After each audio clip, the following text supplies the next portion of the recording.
brought up Shaq partway through because you guys recently interviewed Shaq. Yeah. How did you like that? It was a different setting for Impulsive. I was really excited for that episode.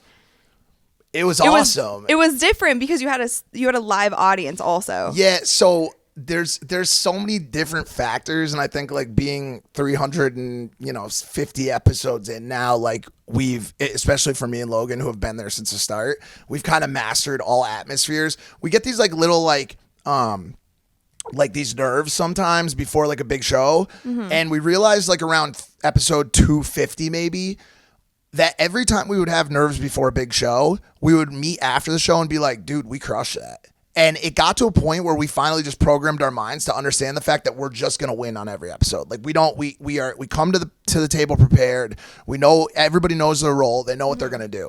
Now the live audience is definitely throws things off, and also something you could relate to. I'm sure we travel for our podcast. There's no like imagine if you never got to play a home game. Like we don't ever get to play a home game. We're constantly on the road. Where every game for us is an away game. We're in different houses, different hotels, villas, different countries. We've done podcasts in Iceland. We've done podcasts in Dubai. We've done podcasts in Puerto Rico and LA. Yeah. And so we've gotten extremely versatile and comfortable. And so for the Shaq episode, there was a live audience, but it was a warm audience because it was distributors for Prime, and it was like people that we knew like were excited to watch the show, and they were fans. But Shaq, he's a very interesting podcast guest. It's his show. Let's just put it that way. Like you're on the Shaq show for the time that you have a podcast with him, for right? Sure. He's a entertainer. He's a celebrity. He would hate that I called him that, but he's one of the greatest, and he knows exactly what he's doing and how to talk. And so it was good. Logan had a brain fart and called the show early. Like he was like, well, I know you have stuff to do. And I saw that. I was bummed we didn't know. Nobody would have ever known unless you guys were transparent about it, which was cool that you were. Like we would have just thought that was the time. Right. But I was like, damn. He goes, well, man, I guess that's it for you, Shaq. And I look at him like, bro, what are you talking about? It's in 30 minutes. We have an hour with him. And I didn't say that to him because you get in a habit of not like really second guessing the flow of the show and like going back on stuff. But it was great. I mean, it was awesome. And for me, as a sports fan and as an NBA fan, like to just, it was another like check to box and another situation in my life where I had a moment where I said to myself like yo, soak this in, dude. And I've had a lot of moments like that, and I'm really grateful for that. Do you know that I was in NBA 2K? Yes, I do know that. So when I hosted NBA 2K TV, just like a little story for you. That's like your rise, right? Is that was my first big opportunity, for sure. Right. Yeah. So I was there for 5 seasons, but and I had interviews with 2K, and then my audition was to actually interview and produce and direct the shoot with Shaq and Ernie Johnson. So I interviewed both of them like at different times, but my first interview for NBA 2K TV was with Shaq. It was my first time meeting him, and it was my audition. Right. So I always he's been in my life since then. I see him every year, and like he's coached my celebrity basketball games. He's given me life advice. Like when I was going through a breakup, he was like there for me. Like he's just an awesome dude, and I always bring him up, but I'll always just like be indebted to him for that too, because it's partly the reason why I got the biggest opportunity that I've had. So it was so cool. So he has like a lot of meaning too. He's awesome. Yeah. And so that's why like when I saw you guys interviewing, and I could tell, like, to be honest, I could tell you guys were a little bit nervous in the beginning too, and I get that because he's such a big presence, but that's also a part where I kind of pinch myself. Like I'm lucky that I have this relationship where like when I see him, I just run up and hug him and say, how are you doing? But that's not normal. Like he's still this larger than life human. I just have like, gained that. So I think like there's like different levels of the nerves. And I think I'm for as far as just interacting with celebrities are concerned, I'm probably the lowest on the nerve scale. Like I feel great with everyone now. Yeah.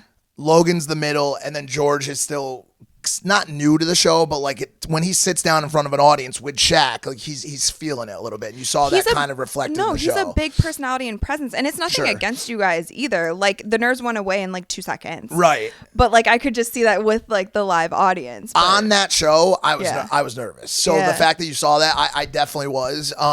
Did you see his beef with Kanye on Twitter this week? I did, yeah.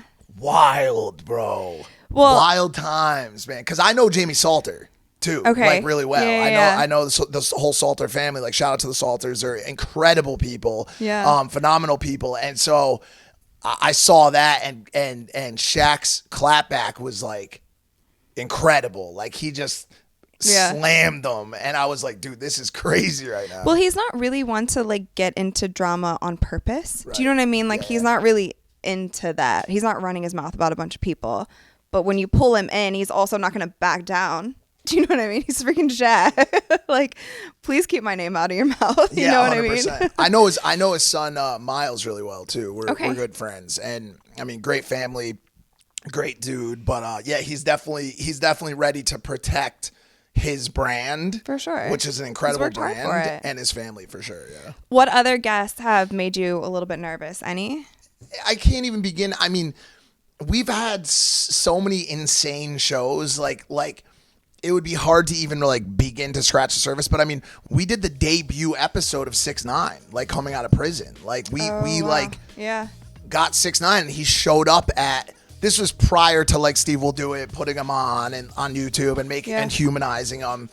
And we got him, he rolled up with like 20 security guards. Like he's obviously at that point coming out like believed to be a massive target of the people that he kind of snitched on. Yeah.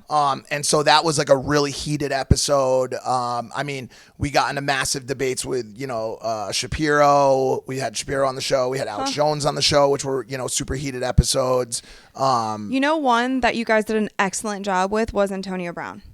Wild episode. Park City. I mean, just random. No, but you guys did such a good job with him because it was one of his first when he was going on his little interview tour after he kind of danced and like ran off the field. Yep. Everybody's like, what's going on?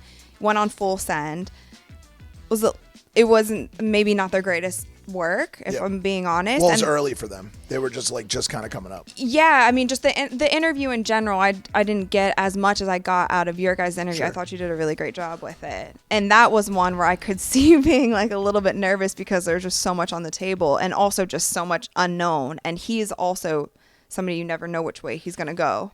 One of the most unpredictable people I ever. I mean, that was one of the weirdest shows I've ever done. I mean, he just was, showed up, laid down on the couch. Right. And, it was, George wasn't there. It was me and Logan. We were in this, ski villa in Park City, having just skied. I mean, that's one of the other like weird parts about the show is like, because of the travel aspect of it, we just end up in these very strange scenarios. Like, we're in Iceland with the mountain from Game of Thrones. Like, this massive man in his home territory in Reykjavik. I probably slaughtered the pronunciation, but like we just end up in these very strange environments, and we've gotten really good at maneuvering through these kind of strange and tough interviews with people that, a lot of times like they don't do podcasts. Like we've done a bunch of podcasts recently. Like, we have a David Guetta podcast coming out soon, and there's a language barrier there to an extent. I mean, he obviously speaks English, but a cultural, at least, barrier there. And,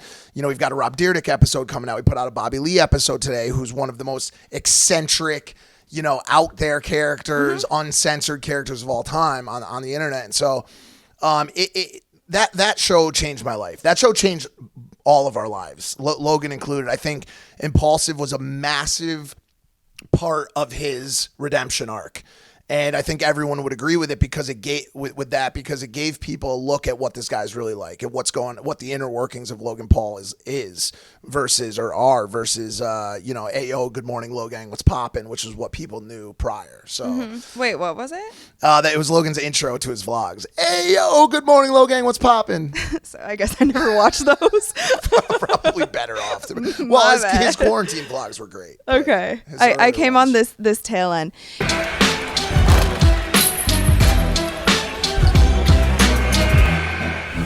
What's up, guys? It's Rachel DeMita. Thank you so much for watching this week's episode of Courtside Club. Make sure that you like, rate, and subscribe to ESPN's YouTube channel and wherever you listen to your podcasts.